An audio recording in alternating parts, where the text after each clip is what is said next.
Could I have everyone's attention, please? As you know, my name is Michael Thomas Kane, and this is the first Forgotten Artist Productions event. And I want to thank each and every one of you for being here this evening for this launch party and fundraiser. It means so much to me that you're here this evening.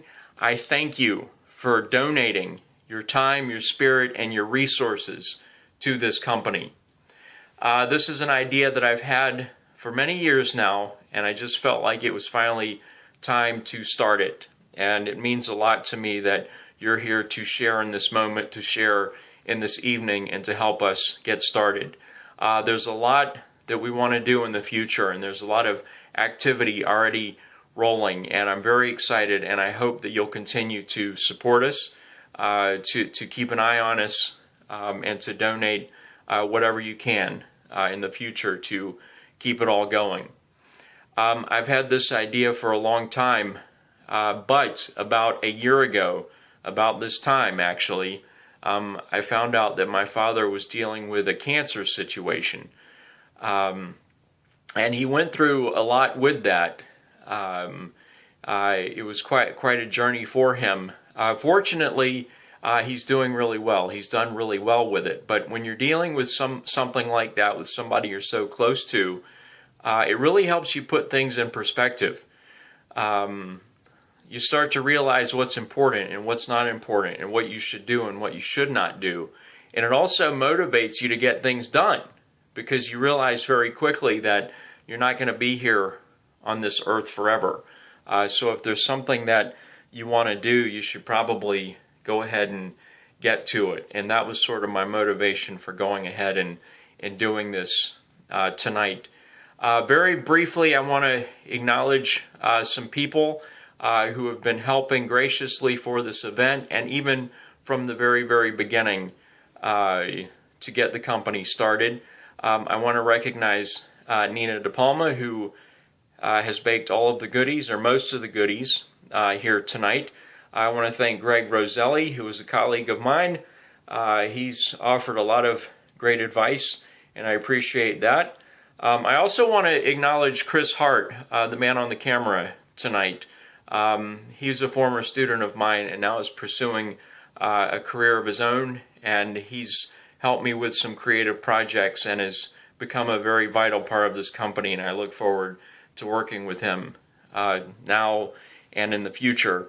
And finally, I want to thank my wife, Christy DePalma, who has been so much support and so much help from the very beginning, and I could not be standing here doing this without her, and I appreciate that very much. So I think we should get on with the reading. Where Art Lives is a play that I've been working on for several years now. It's had a couple of staged readings. I have continued to revise it. I will continue to revise it through the production and probably afterwards. As many of you know, sometimes I write in an absurd style, and sometimes I write in a more traditional style, and this is definitely a more traditional play.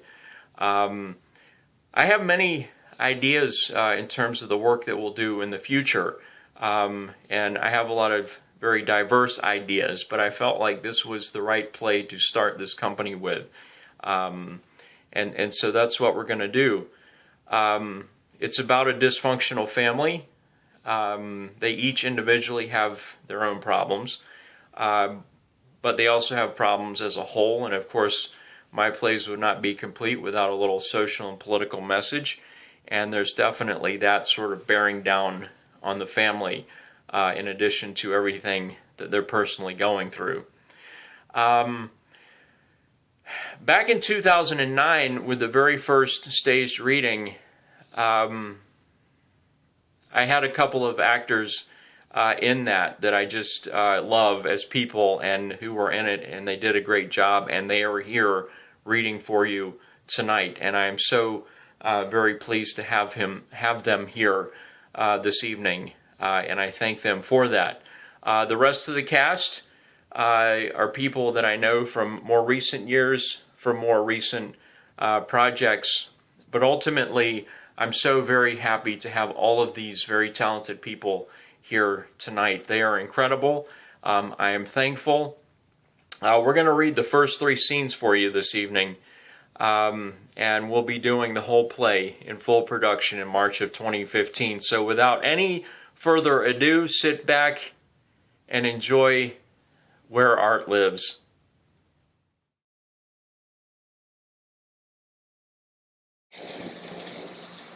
Where Art Lives. The time, summer. The place, the Midwest of the United States of America. A working class neighborhood around an old, broken industrial city. Art's house. The dining room. Early evening. Ruth, Art, and Nick sit around the dining room table. Ruth is drinking a martini. Art is drinking a cheap beer.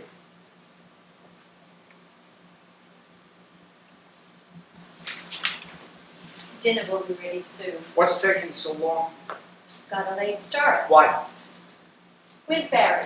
He didn't show. How did you get home? Walked. You should have called your mother. No answer.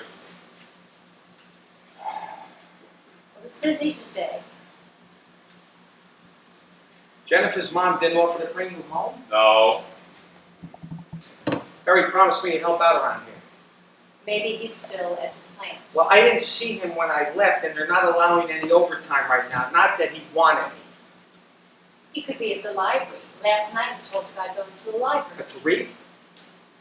He likes going there. I don't see him getting any smarter. He says it gives him a chance to relax after a noisy, hectic day at the But plant. he's with that Karen. She had something to do with her parents. Now, how do you know? That's what he told me. Well, I overheard some of the guys in shipping talking at lunch. He went out with her tonight. Why would he lie? Because that's what he does. But she's a nice girl. To your face, she's the guys in shipping talk about her. Well, it doesn't seem very serious. Well, he's out with her, and I don't like it. You have to let him make his own decision sooner or later. We let Nick make his own decision. It seemed like a good idea at the time. Karen is no good, I'm telling you. What did they say about her? I don't want Barry seeing her. If it's good for the goose, Don't do that. Don't compare us to them. what's wrong? Nothing. Can't a guy just sit here and relax? Something happened at work today? It was hot.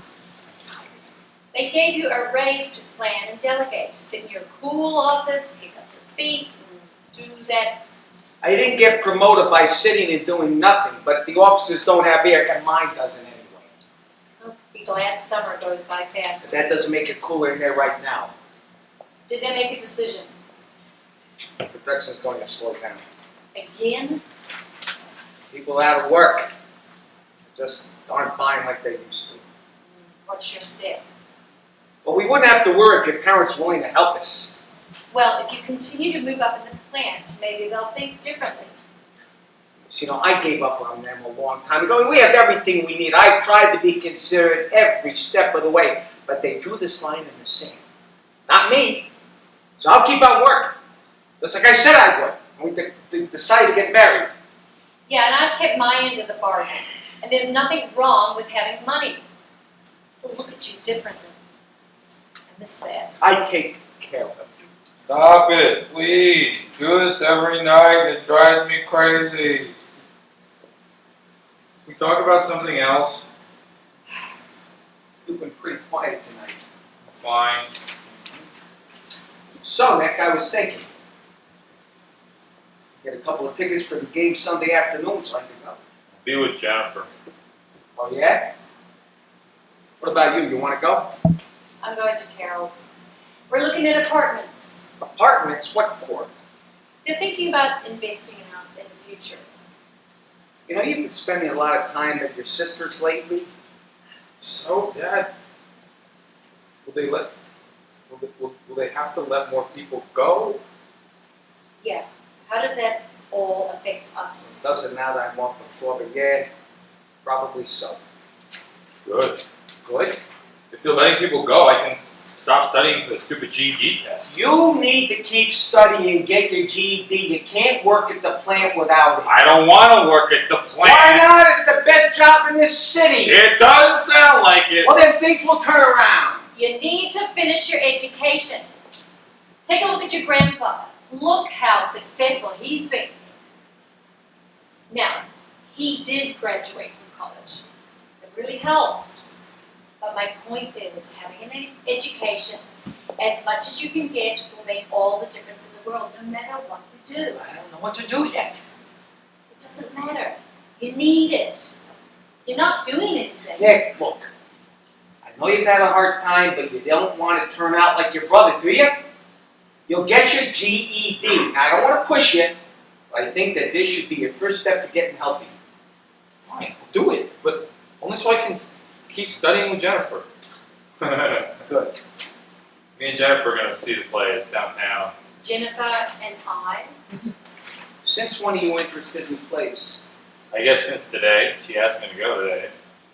God, what a wonderful invitation. When is it? This weekend. Why did she ask you? We're friends. She wants to go with somebody, like date. And no, other guys will go with her, so she'll play. So you're going out to help her out. Yeah. What day is it? Sunday, the matinee. Oh, that's why you can't go to the baseball game. Yes. Nick, don't you worry about that. I think the play will be a great experience for you. You take advantage of that invitation and the opportunity. And you go and have a good time. The GED test is just around the corner, Nick. You do realize that if you don't pass it, you won't be able to work at the plant. I know. You've made that perfectly clear. I don't think you should go. But the play's just a study break. As a matter of fact, we're going to go over some stuff after. I don't care, but you're not going. I already told her that I Then go. tell her tomorrow that you're going to skip the play and just study. I can't. Yes, you can. And I don't want you to get distracted right now. Jennifer's really helping me. It's just a play. What are you worried about? I'm worried about your future. Jennifer's not going to be able to take care of that test for you. But the plant's cutting back. They don't need me. They won't if you don't pass that test. You're not going, that's it. Promise me, Nick, that you'll stay focused. I promise.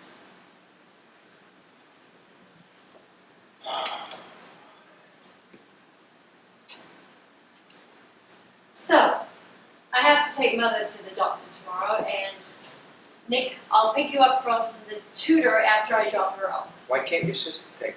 She's busy. We're busy too. I know, but I want to take her. I should check on dinner. Don't bother. I'm not hungry anymore. It'll only take a minute. I lost my appetite. Fine, but Nick still needs to eat. Art gets up If from the I table. didn't burn it. Art gets up from the table and exits into the kitchen. Going to my room. Fine. Nick gets up from the table and exits to his bedroom. Go to that play, Nick. Don't listen to your father. Ruth sits back down at the table and finishes her martini. Scene 2. The front porch. Later that evening. Art is working on or making an adjustment to the house. Max enters. What are you working like that for? It's too hot out here tonight. It's cooler out here. You have the air blast. I know. Oh, I want to hold on, turn the air on, save a couple of bucks, but Joyce won't let me. She says she needs it right now. She says she can't breathe without it. I'll have to pay soon. Next year. Something bothering you? I'm just thinking. I knew it. You have that look on your face that you have when you're working at the plant. Yeah? What are you thinking about? Nick. Medication's not working? No, yeah, I think so. I'm just worried that he won't pass the test to get his GED. Find him some help. He has help. I'm sure he'll be fine. I hope so.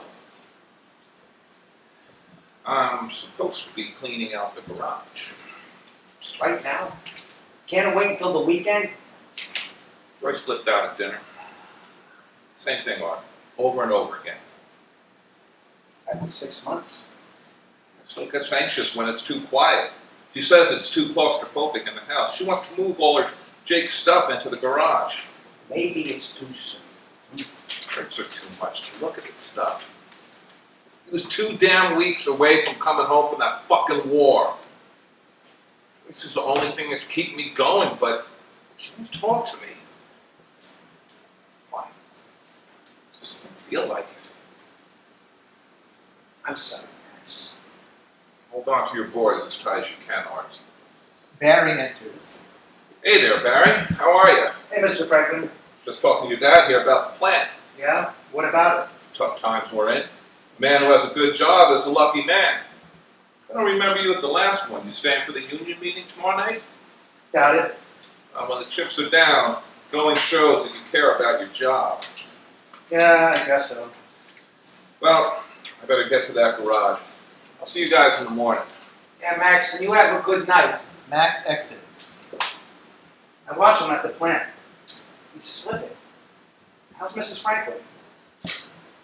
How do you think she is? Barry goes to exit into the house. Hey, wait a minute. Barry hesitates, but he does not turn around. Get back here. Barry turns around and walks back to Art. How's the library? Good. You get a lot of reading done? Yeah. What'd you read? Story, a couple of articles, different things. What were they about? I don't know. I couldn't get into the articles. What about the story? It was okay. What was it about? Well, it was about this man and a woman. Yeah? They wanted to, you know. Yeah, go on. Do you really want to hear this? No. I don't care about the stupid story, but what I do care about is you lying to us. What are you talking about? Were you with Karen tonight? I went to the library, and then I went to meet some guys at Sandy McGraw's pub for a couple of pints. Was she with you? No. I heard some guys from your department talking Okay. today. So what if I was with her? Well, then you lied to us. And you forgot to pick up your brother. What do you want me to do? I want you to act responsible and keep your promise. That's the only reason I agreed to let you move back in here, remember? Yes. I don't understand. Still, how anybody can spend so much money that they get behind on their rent and bills. You make enough money to take care of yourself. If the truth be known, you and Karen are perfect for each other. But I don't want to see you with her anymore. I'm an adult now. I can see who I want. Not while you're living under this roof. I don't want you to be a bad influence on Dick. Why would I be a bad influence? Dick watches you. And he looks up to you. He's been through a lot lately, and seeing your lifestyle isn't good for his development right now. All I'm saying is, he seems to be doing better, and I don't want to have to rush him to the hospital again. You just watch what you say and do around him. Understood? Sure. Okay. Barry turns and exits into the house. Art goes to exit into the house, but his phone rings. He pulls it out and answers it. Hello? Oh, hey, no. No, I didn't know that. No, you can't come over. Look, we've been through this 100 times because I can tell that you've been drinking and I don't want you here like that. You clean up your act and I'll think about it. It doesn't matter that we're brothers. You can't come over. Look, I'm sorry that you're having some troubles right now, but I have my own problems to worry about and I don't want you around my family like that. Look, I'm having a hard enough time keeping them together as it is. I don't care if you don't understand. Listen to me. The last time, I put up with it growing up, and I don't want to deal with it anymore. I don't have to. I'm not like Dad. Not anymore. You son of a bitch. Fuck you! Steve! Don't ever call me again. Art angrily hangs up the phone and exits into the house. Scene 3. The living room. Evening. The following night. Karen and Barry can be heard laughing and talking from the stairs as they enter the living room. Karen carries a 6-pack of beer. Only 2 remain in the pack. They each enter holding a beer. 2 empty beers have been left behind in Barry's room upstairs. Barry enters wearing his work uniform, but he looks sloppy as if he just threw on his clothes after having sex with Karen upstairs. Karen looks sloppy too, as if she just threw on her clothes after having sex with Barry upstairs. When Karen enters the living room, she randomly sets the six-pack down on the living room floor. That was fun. Yeah, different. Better? Yeah, a lot better. Did you really feel me? Yeah. You? Oh yeah. It was pretty exciting knowing that somebody could come into the house at any minute. Karen finishes her beer and randomly sets the empties down wherever she is. After that, she goes to the six-pack, gets another beer, and drinks from it. I guess so. Glad I brought the six-pack. Really loosened you up. I'm not comfortable here. Barry looks around the room. But I'd like to get to know your family. Finish that beer. We should think about getting out of here. What are you worried about? Barry sets his beer down wherever he is. If my dad finds us, he'll rip me a new one. I'll be explaining for days and it's not worth it. You're old enough to be having sex with me. I know, but not here. And now I'm old enough, legally. Yeah. We're not doing anything wrong. I know, but we shouldn't do it here. You weren't worried before. Just finish the beer, okay? This was a bad idea. We can fuck our brains out whenever we want, anywhere else, but not here, not again. Barry quickly exits into the kitchen. Suit yourself. Karen continues to drink her beer. Barry enters the living room with a fresh, empty trash bag. What are you doing with that? Clean. Barry collects everything beer-related in the living room, including the beer that Karen is still working on, and puts it all into the trash bag. You live here. Unfortunately. You can clean later.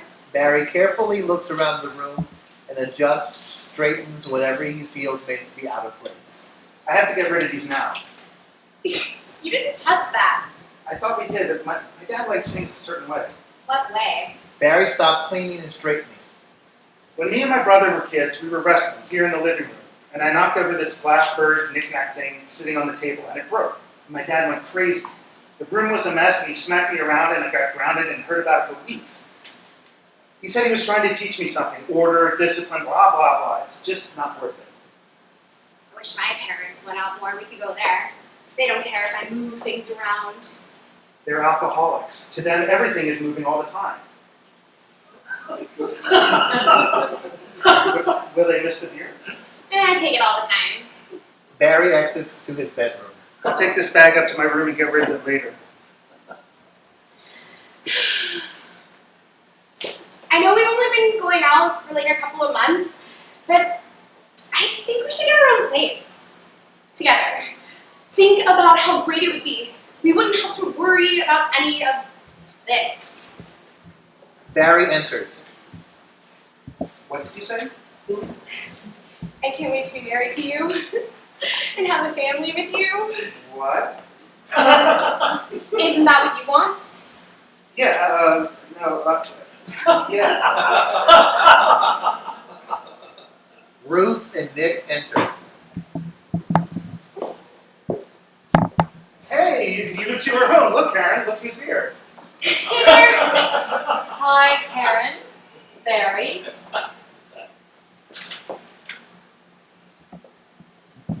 Hey. Hey Nick. What are you two up to? Oh, Karen stopped by. We were just hanging out, talking. I see. Are you excited to be finishing school? Oh God, yes. Your parents must be proud. I guess. Barry tells me that you're studying for the GED. Yeah. He got a tutor to help him, but personally, I think it's a lost cause. Shut up. Is it helping? Yeah, Jennifer's my tutor. Oh, good choice. I heard she's heading off to college in the fall. Northwestern. She got a scholarship. Does it matter? Her family's loaded. It does matter. It proves that Jennifer's a bright girl and has serious potential, and I'm delighted that she's helping Nick. We offered to pay her, but she doesn't mind doing it with experience, and it helps us out. I mean, do you know Jennifer? I know her, but we're not really friends or anything. Art enters. How was the meeting? Remember when they used to be routine? What happened? And a plan wants to start cutting back on certain benefits, but the union is threatening to strike. Will it come to that? You'd know that if you were there. No, you need to be concerned about this and take an interest in your future. That's what I've been telling him. Oh, really?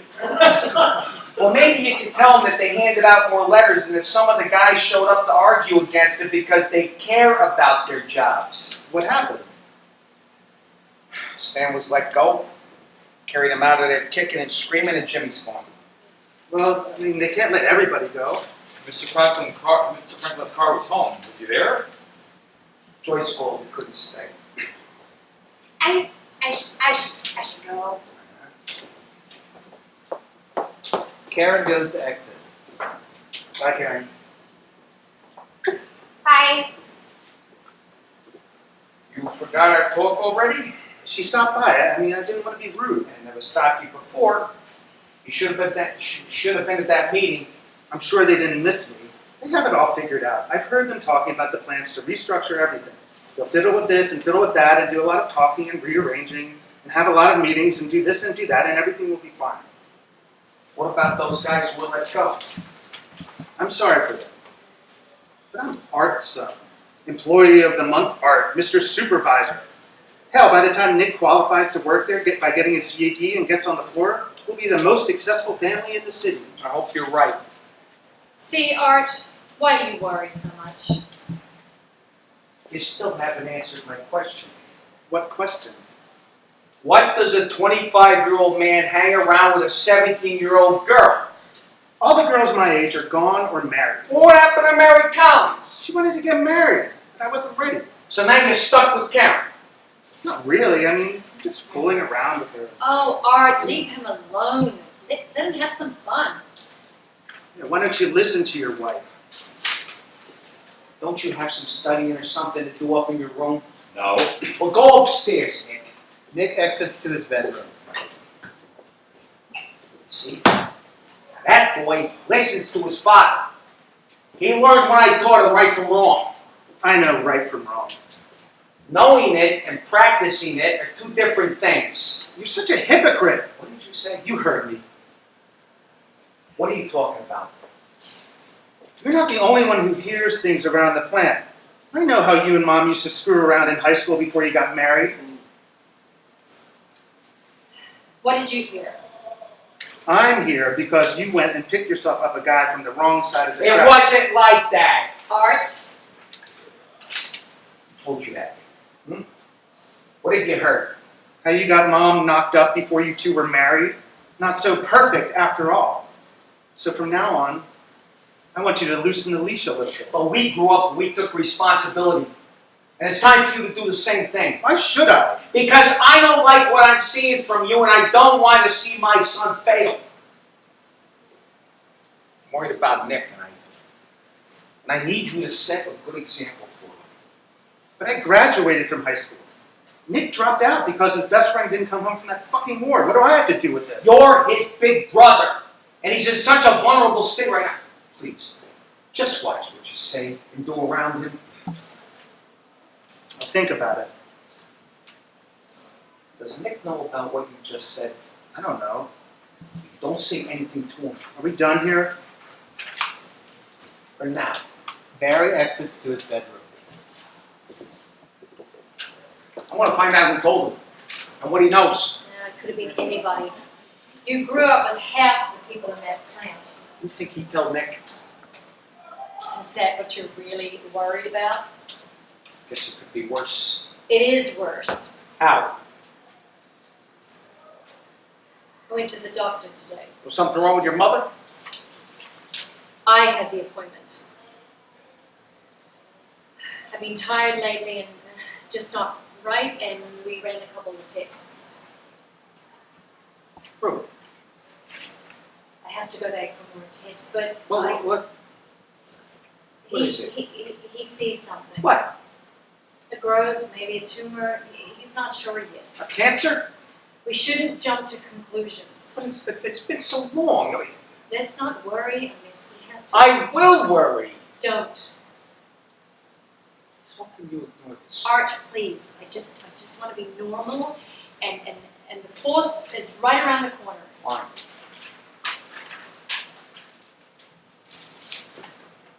And don't worry about anything. Don't say anything to anybody until we know something for sure. That's what you want.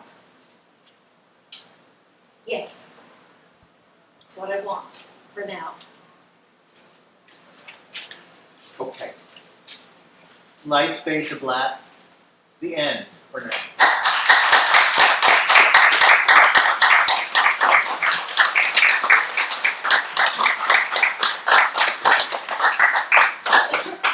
Well, that was pretty great, right? Very good. Thank you, guys. You did a fantastic job. I haven't heard it read in a while, and I think you guys did it a lot of justice, so I appreciate it very much. Pleasure. The play continues to twist and turn a lot. The family has a lot of situations that they deal with, and the plant and the social things that are going on in the town continue to bear down on the family, and it continues to spiral out of control. But if you want to see how it ends, you got to buy a ticket. March.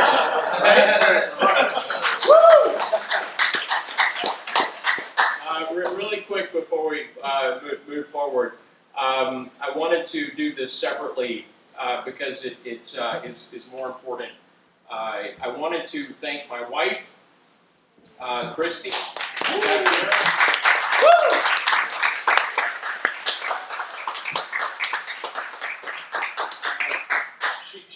She's helped me and done so much to put the company together and to put the night together, and I couldn't do it without her support. So thank you.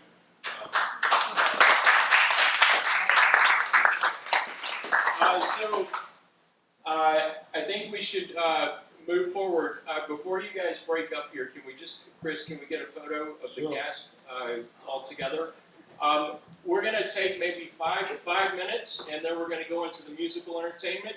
But I think you should load your glasses with the wine and get a plate of cupcakes and stuff your face. Big family.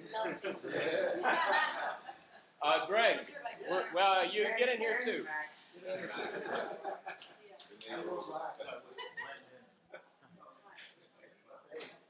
Great radio. I didn't know you